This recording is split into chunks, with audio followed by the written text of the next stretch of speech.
My name is Jamie Berney. I'm 54 years of age. I live in Ireland. I live in Newbridge, about 7 miles from here, and I work in Berney Brothers Saddlery, which is a family-run business, and we've been here for 150 years. I'm a saddler. I'm also director of the company, chief bottle washer, toilet cleaner, and we do. Everybody in the shop does a little bit of everything. Berney Brothers is Ireland's longest established saddlery.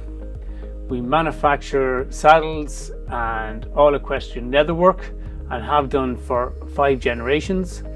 So we basically buy all our leather in hides, and then we cut it up and we build a saddle to suit each individual rider and each individual horse. That's it, as simply as it is. Well, we start off with the tree. So this is made out of beech. It is heat treated to 300 degrees centigrade, gauzed, varnished, and then it is reinforced with stainless steel.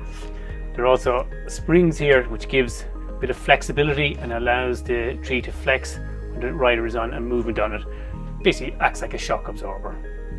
And that is basically the skeleton of the saddle. And what we do then is that we put webs on it which will support the seat. And they'll go straight down here and across here, and we'll attach straps here.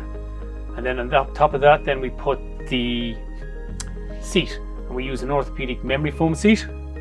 And that is the place on top there, and that provides the comfort for the rider. When we go from there, so that is the step you've got here. So you can see the straps are attached to a web there. That leather is basically blocked, so we put it loosely on and allow it to stay overnight in order to take the shape of the tree. And you can see it's not like, it's roughly cut like that, and you can see the webs there that are supporting the seat. The next thing we put on are the skirts. So the skirts, so we would take the seat off the tree and we would attach these skirts to the seat part, and then we would strain the leather back over the tree, and basically you can see the tree underneath there, and then we staple it down just to make sure that it is very firm and there's no movement of the leather at all. And that little bit of padding there helps protect the leg from chafing from the buckle of the stirrup leathers. When we're fitting a horse, you communicate with the horse, or the horse more or less communicates with you by his reaction to how the saddle is fitting. So you know, once you have fitted a horse and you've gone out and you're watching a rider riding that horse, making sure that everything fits perfectly, you know from how the horse is reacting, if his behavior changes in any way at all, that's it, whether the saddle needs tweaking or whether it's fitting perfectly. The next step is to make the flaps. And these obviously sit on the side, and where your leg runs down. So basically on this particular one, you have a front knee pad and a pad for the block at the back. Again, these are made separately and then are attached to the saddle. So when they are attached to the saddle begins to look as you would expect it to look. It has taken shape and is very recognizable for what it is. And underneath you can still see you've got just the tree, bare tree there, flaps attached, but you're very, very recognizable. So that basically is the part for the rider finished. Horse racing is a huge, huge part of the business here in the shop, and it's fantastic. And we've had a long, long relationship with many, many trainers. We're only 3 or 4 miles from the Curragh. There's any amount of trainers stationed on the Curragh. There's 2,000 horses out there.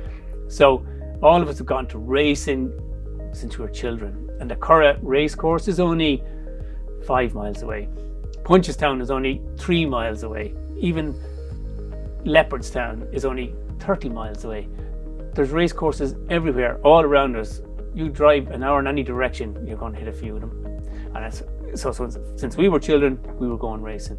We were looking at horses, we were riding horses, we were admiring horses. And that is just something that is part of your life from when you're a child to when you're put in a box. After that, we make the part that sits on the horse's back, which is called the panel. And these are all done all around the same time in an assembly line. And that's basically what a panel looks like. And it's basically like a bag that holds flocking. And the flock that we use that sits on the horse's back is pure sheep wool.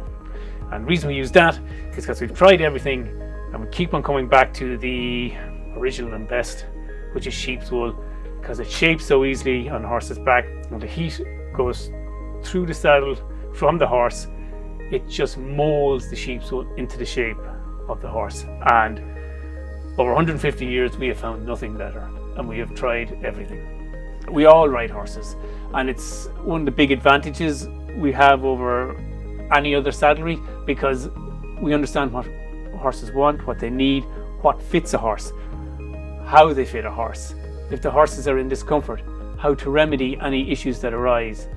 Because we make and manufacture the saddles here on the premises, we can easily tweak them, adjust them, or make a completely customized one for an individual rider or horse. We find sheep's wool to be the best for flocking because it shapes itself so very, very well and maintains a certain elasticity. So when the heat from the horse's shoulder after exercise goes up into the saddle, the sheep's wool molds into the shape of the horse and stays that way. And even though we have tried everything over the last 150 years, we keep coming back to sheep's wool because nature has never been bettered. It's a source of huge pride to all of us that it has lasted so long and has been passed down through so many generations, and the craftsmanship and the feel of the leather and the experience and all the tradition that has been passed down from father to son over 150 years. It's a source of immense pride.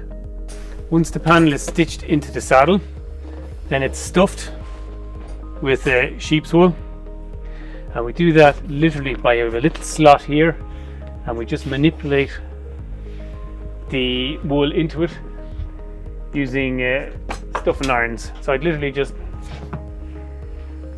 get something like that.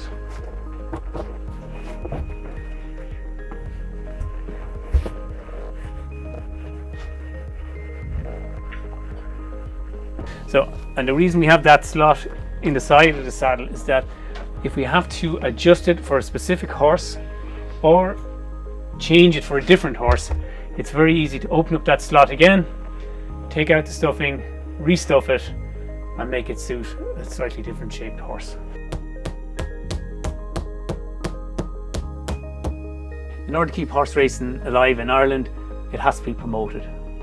And I think within the equestrian industry, we should be all obliged to keep racing going, because if racing ever disappeared, the thoroughbred disappears, thousands of jobs would disappear immediately. I think the most important thing is, and it's been recognised everywhere worldwide, like how good the Irish horse is and how good the Irish thoroughbred is, that we should continue to support the racing industry, and because basically there's probably 50,000 jobs connected to it directly and indirectly. So I've got one here that is half that is done. So there we stitch it all along here at the front, and then all along here at the back. So they're all internal stitches, so you can't actually see any of them. As we always like to say, if we were surgeons doing that level of stitching, we'd be far better paid.